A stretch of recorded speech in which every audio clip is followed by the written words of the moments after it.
Hey there, everyone. Happy weekend. Happy Christmas holiday weekend. It's the 26th. It's Saturday morning. It's 8 a.m. It's bright and early. It's cold outside. Brrr. Oh man, it is chilly outside. Unless you are somewhere in the southern hemisphere or something, or down by the equator, it is chilly outside. Let's just say that. But let's talk about college basketball. I've got a few minutes bright and early to talk about the games this Saturday. There aren't very many, so we'll probably go through all of them. And we can also look at previous days. There's a four-game day yesterday. We ended up winning two and losing to Iowa. Was a tough loss last night. They ended up blowing this game late in overtime. Some guys just raining threes on Minnesota. I watched a little bit of that game. Yeah, they ended up losing 95 to 102. Minnesota outscored them. Anyway, let's go back to today real quick.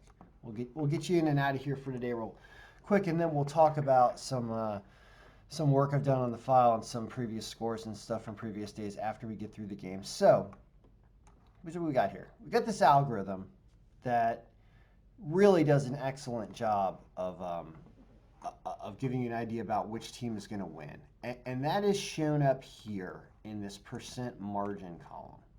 What this percent margin column is telling you is how much better is this team supposed to be better than this team based on the current season stats so far, which are based on these number of games that these teams have already played. So when something is green here, that's a good positive high number. That's good for this team. When it's low, and when it's below zero, it's really bad. But when it's down by zero, it means these games are basically even. That's right. Did you just say Gonzaga is even with Virginia, Ken? The answer is apparently, it's close. They're both excellent teams. As you can see, a team's power percentage, which is what this column is, talks about how strong the individual team is. So you can see there's a difference between these two types of games where Detroit is not a very good team. I think that's Detroit Mercy. Is not a very good team, but Oakland is so bad that that's why Detroit is favored pretty heavily in this game, as opposed to Wright State, Louisiana State are much better teams, and they're playing probably better teams, although Wisconsin Green Bay, I guess, is not that good. Anyway, so with that understanding of what we're looking at and all these colors that they look like just a picture, really. It's like, what are you looking at? Use the colors to understand that green is good, red is bad, generally with what you're looking at. So you can see that Detroit is projected to have a low score here, and even though we're favoring them to win by 28% over Oakland, the projected scores are a little screwy. And that's probably because of the different strength of schedules that each of these teams has played. It gets pretty darn complicated. So let's try to just dumb it down and be like, all right, well, what are the best picks? And let's explain that.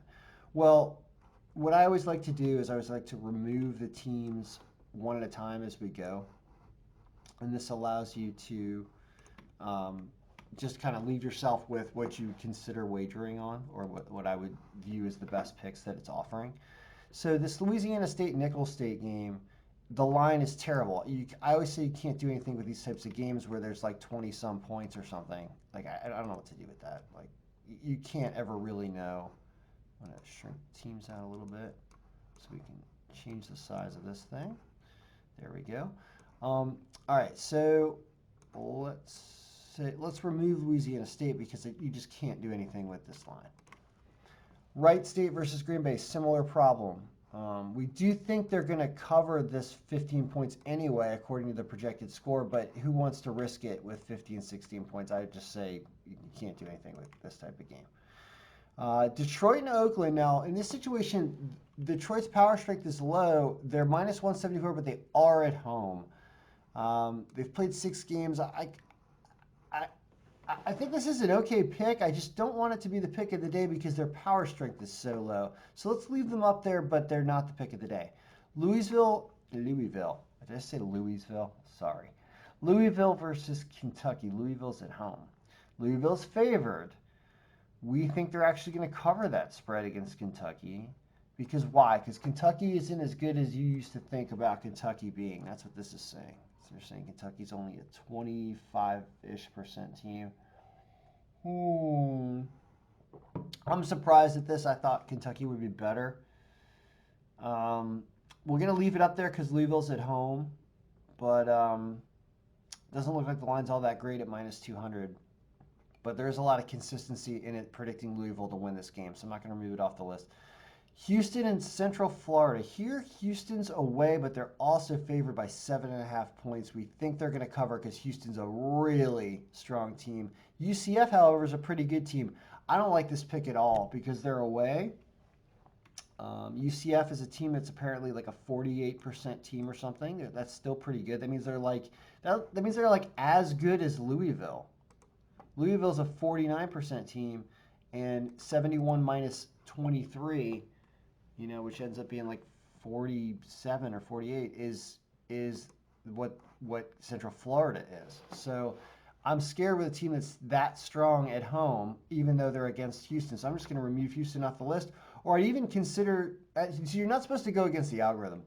So you're not supposed to take Central Florida plus 7.5 because they're still predicted to lose. So don't listen to me, always listen to the algorithm. But either way, I don't like taking teams that are favored by 7.5 on the road. The line's not good, so Houston's coming off the list. Youngstown State and Cleveland State. I think I lost one with Youngstown State the other day. Here you could get a point with them, but they're also minus 102. What? They don't have a great power percentage. It is favoring them in every direction, though, but they're away.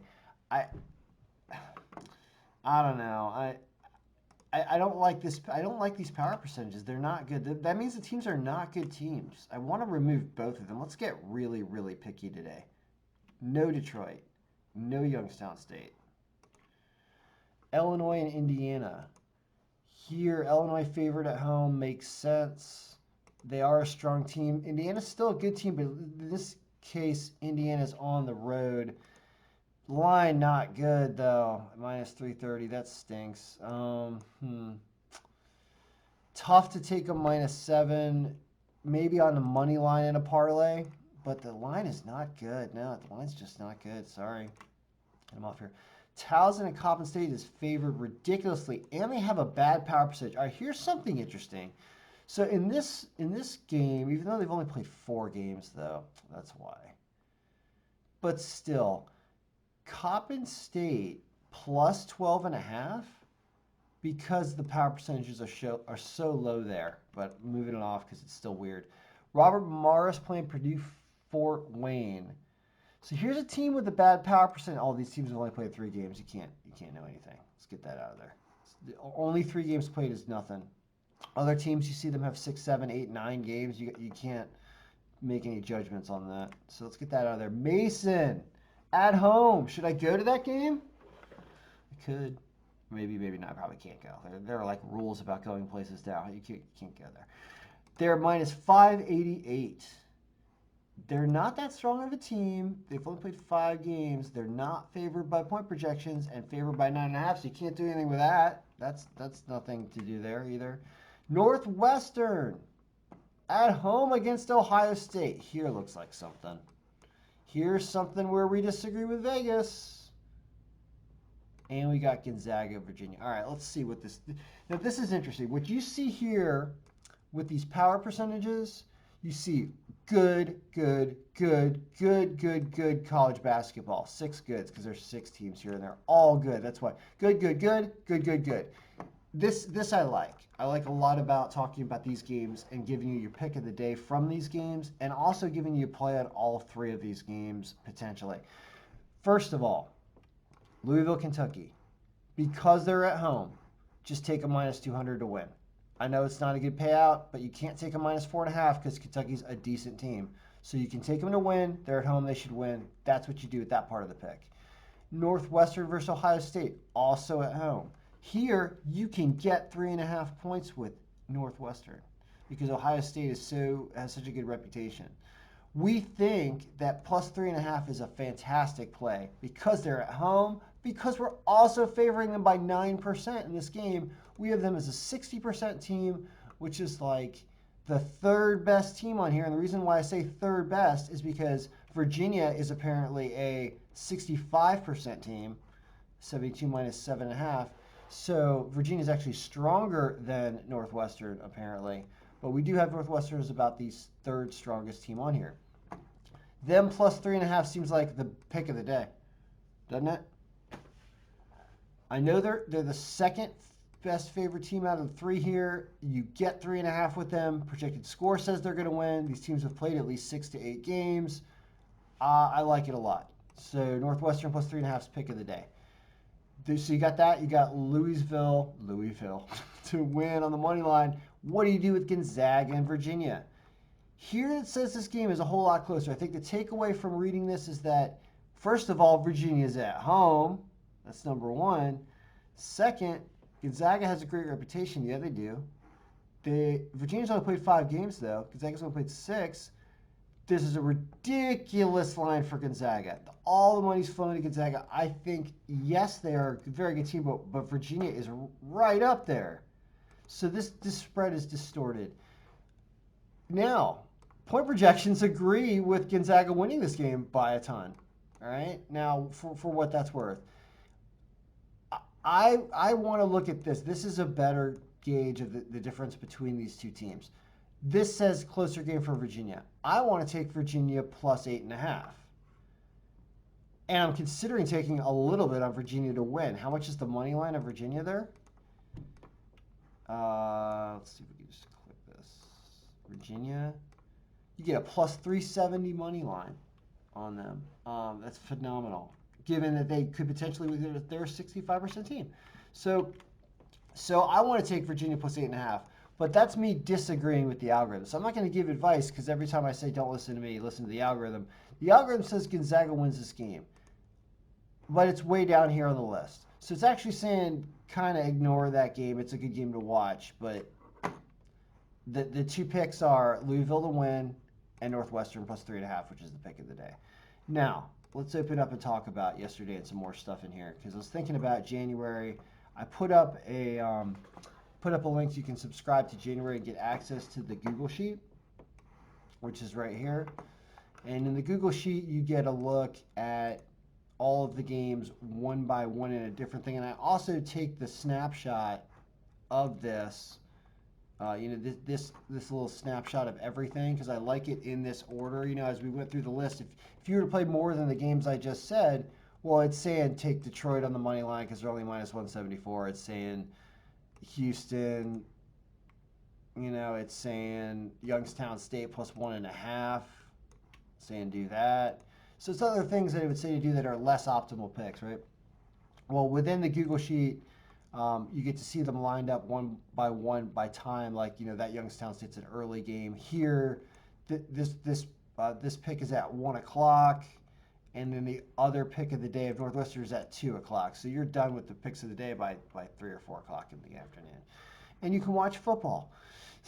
So anyway, as for yesterday and previous days and stuff, what I wanted to do was show you how, kind of glancing at the projected scores and what's going on. So yesterday, for example, I said the pick of the day was Maryland plus 5.5. That did win, even though they lost the game. They made a hunt to try to come back and win, but they lost 70-73. You can see our projected scores were very reasonable there. We actually thought they were gonna lose by 4, and they lost by 3. So we thought they were gonna lose 74-78 by projected score. They ended up losing 70-73. Now, Ken, you said, well, you thought Maryland was going to win, but projected score is projecting Maryland's going to lose. So what are you talking about? The answer is there's this margin that is the better guide right now. Don't fully trust projected scores, but they're still there. So we thought Maryland was going to win this game. They lost, but apparently projected score thought they were going to lose. So maybe we should listen to projected score a little bit more now. We'll discuss that. So as for everything else, Iowa's a tough loss. I saw that, watched some of that game. They're a good team. They just had an off night against a guy that was smoking some threes. Now, Michigan and Nebraska, well, when you look at this list, this is fantastic. Apparently we won both of these games by margin and by projected score. We thought both of these teams were going to not cover, or what? No, like what happened there? We thought the projected score was different. Oh, it also changes around. Oh, crap. I forgot about that, guys. No, this is dynamic. So the formula I'm working on for projected score, I haven't been freezing the past scores, and that's because I want to use the stats and the injury report, although the injury report's not going to be dynamic. Oh God, I'm thinking about problems in the middle of the video. Sorry, guys. Oh no. Yeah, so as I do this projected score, it's going to change for every historical day now until I fix this up. This is one of the reasons why I'm not selling the file yet. It has too many things to do to it still. But we're going to get there eventually. Um, because I want to be able to make these things connect and be right with a formula. It's just going to take a while. So what else did I want to talk about historical stuff? Oh yeah, I wanted to say, like, for example here. So what should you expect for this thing every day? And the answer is you should expect to gain a lot of knowledge about the games and for it to be right. I mean, it looks like really 75% of the time. I mean, look at what it's doing, right? 12 and 5. The margins are not changing, so this number is correct. The projected score against the spreads and stuff is changing. I'm changing the historical projected scores because I'm still working on them. So yeah, like 12 and 5, 45 and 8 on the 22nd. I mean, Jesus. Jesus. I remember this day. This was disgusting. I won a bunch of money. I mean, look at this. Look at this when you sort by. You see how many games in a row? That's 24 wins in a row at the top of the list. Now, albeit a ton of those games are unbettable by money line. Don't get me wrong. I'm not going to lie to you and tell you you're going to get even money on all these 24 games you won. Of course not. But when you still see this string of 24 wins in a row, you're like, are you kidding me? Look at that. I mean, that is disgusting. Disgusting. If you told me you could look at the grid of 54 college basketball games and pick 24 winners at the top in a row, for example, did Vegas pick 24 winners in a row? Let's answer that question. Watch this. I'll tell you how Vegas did. We're going to sort this by Vegas money line ascending, which is going to give you Vegas's odds, money line ascending, odds in terms of like the biggest odds to down. The answer is I don't think they did 24. They had a loss at number 19. They lost with Richmond at minus 1,000. Why didn't I have Richmond that high up there? I don't know. Let's undo that and figure that out. However, they only missed one and then, wait a minute, and then they went, let's see here. They went 32-1 though. I'll give Vegas that. They went 32-1 on that day. How did we do? We went descending by margin. We won the first 24, and then I lost a couple more. Actually, Vegas actually did better than me down at this level. So once the margin got below about 23%, Vegas started doing better than me for a little while there. So what does that mean? It means that the strength of our margin really matters more. Did we do better than Vegas overall? I don't know the answer to that. How would I figure that out?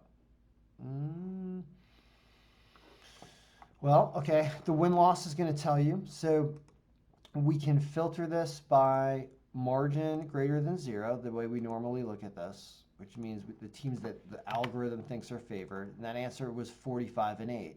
Well, what if instead of doing it by that, we're going to say that the money line, this can get a little hairy because the money lines can be negative. The money line is going to be less than 0, right? Because that's a negative money line. In that sense, 42 and 10 is what Vegas went. So we did better, right? Because we went 45 and 8. And there's, of course, one game missing because probably both teams were minus 110. So maybe I'm not giving Vegas credit for one game somewhere. But apparently, we did better. We went 45 and 8. So when you say, well, is the algorithm beating Vegas? The answer is yes. And it's pretty obvious at this point. So, and this is still early, but I was able to do it in previous years. And building this algorithm with this distribution of percentages, which I used back in the March Madness brackets years ago to figure out and predict the March Madness tournament. Like, distributions of these percentages are fantastic when determining these games. So, loving everything that's happening in this algorithm. It's easy to maintain and easy to update. So I will definitely continue to do this, and bring in the games and bring in the odds. Oh, the other thing, I know we're 20 minutes into this. The other thing, I'm going to add to the Google Sheet the ability to add teams so that you can forecast other games that aren't on the list, because I know that the odds sometimes are not complete. Like, I know there are more games than this today. Not too many more than this, but this only has 12 games, and I think there are more, and some of them don't have odds, but you'd still like to predict them.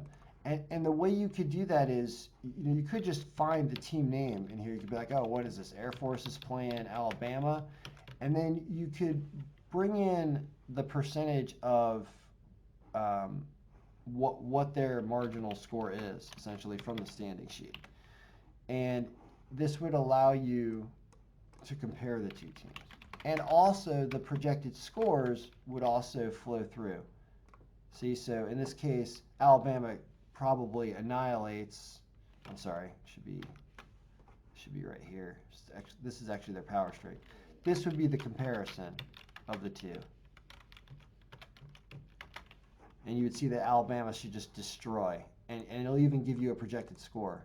It's going to say that Alabama's going to win 69-60 too. And of course, I'm working on all of this. So I'm going to get this up in the Google Sheet up here. And I'll have it so that at the bottom, if there's some reason that I don't have a full game, you could then put teams in here, and this stuff would just, the lines and things would not fill in automatically, because that's the reason why it's not in the list, is that there is no line. So it's really for your own benefit to compare the two teams if you were watching and not betting. And I'm certainly not going to discriminate against people that don't want to bet and just want to watch college basketball, because we all should. So anyway, I just wanted to talk about the enhancements that are coming, because this thing is awesome. I'm very happy with what it's doing, and it makes sense. I mean, it put years of statistical data and programming into coming up with something like this. So it's not going to win every day. Don't bet the farm every day. Don't do that. You need your farm. You need to grow crops. Don't bet your farm every day. Understand that you're going to lose games like Iowa at Minnesota, because some guy's going to rain threes and have a crazy overtime and put in 12 points all on his own in like a minute. Like, he was insane. He took a foul. He took like a dead ball foul, and he just hit like 9 threes in a row. It was insane. That's going to happen, and you can't win them all. But you're going to win a lot of them with this algorithm, and you're going to win overall. So good luck, everybody. May all of our picks be winning. And today, if I don't go to the George Mason game, root for, who was our team? Root for Northwestern, +3.5, fighting Ohio State. Good luck, everybody.